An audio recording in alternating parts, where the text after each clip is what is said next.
नाजरीन अस्सलाम वालेकुम। आप देख रहे हैं पीस पब्लिक न्यूज़। आपका मेज़बान मोहम्मद यूनुस ताज।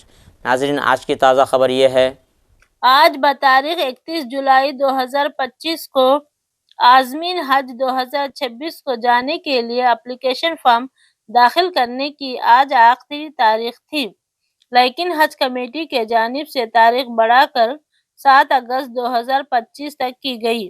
अवाम से गुजारिश की जाती है कि वह अपना फॉर्म जल्द से जल्द दाखिल करें। औज़ुबिल्लाहिमिनश्शैतानिर्रजीम बिस्मिल्लाहिर्रहमानिर्रहीम अस्सलामु अलैकुम वरहमतुल्लाहि वबरकातुहू। अल्हम्दुलिल्लाह हर साल की तरह इस साल भी हमारे पास एप्लीकेशन करीब 9000 के करीब आ चुके हैं और डेट भी आज लास्ट डेट थी, लेकिन हमारे चेयरमैन साहब खुसूसी तौर पे रिक्वेस्ट किए थे और लेटर दिए थे सेंट्रल हज कमेटी को। उनकी वजह से पूरे इंडिया में जलते सो शायद डेट बढ़ा दिए, 7 तारीख अगस्त के 7 तारीख तक कर दिया गया है।